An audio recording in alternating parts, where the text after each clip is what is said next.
It all started when Olivia moved into her new apartment. She had lived alone for the past 5 years and never had any issues. But soon after settling in, she started noticing strange things. Food missing from her fridge, small items moving around, and an odd smell she couldn't place. At first, she blamed herself. Maybe she was just imagining things. Then came the night when she heard soft shuffling sounds above her. Her apartment didn't have an attic, or so she thought. The noises continued for days, growing louder each night. One evening, she returned home late and immediately sensed something was off. A cold draft swept through the room. She grabbed a kitchen knife and slowly made her way through her apartment. Then she saw it. Her closet door was slightly ajar. Holding her breath, she pulled it open, revealing the attic hatch above. It was unlatched. Her hands trembled as she grabbed a chair and pushed it open, shining her phone's flashlight inside. Her blood turned to ice. A filthy sleeping bag, half-eaten food, and a journal filled with disturbing notes about her were there. Someone had been living in her home. She fled and called the police. When they arrived, they found no one inside, but the attic hatch led to the crawl space of the entire apartment building. That night, Olivia learned the horrifying truth. Her stalker had access to multiple apartments and had been watching her from above for weeks. He was never caught. Samantha lived in a quiet suburban neighborhood where nothing bad ever seemed to happen. But that changed one stormy night when she was home alone, scrolling through her phone. A loud thud against her window startled her.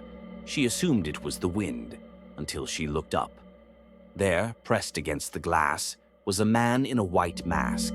His eyes locked onto hers, and he didn't move.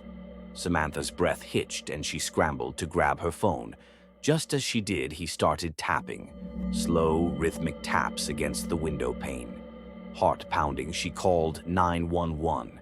But when she turned back, the man was gone. The police arrived quickly and found no one. They assured her it was likely a prank and left. But Samantha couldn't shake the feeling of being watched. Over the next few nights, she noticed strange things. A chair moved closer to the window, her backyard gate left open, a trail of wet footprints leading up to her door. The final straw came when she woke up to find a Polaroid photo slipped under her front door. It was a picture of her taken from outside her bedroom window while she slept. She moved out the next week.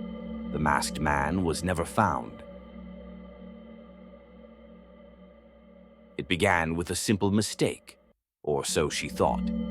Emily received a text from an unknown number. "Hey, is this Jake?" She replied, "Sorry, wrong number." But the messages didn't stop. "Oh, my bad. What's your name?" She ignored it, but the texts continued. "You're really pretty, Emily."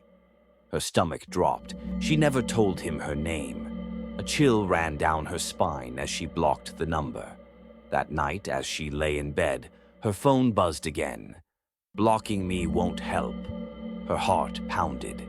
She turned off her phone and tried to sleep. But then, at 3 a.m., she woke up to the sound of her front door handle jiggling. Someone was trying to get in. She grabbed her phone, shaking as she dialed 911.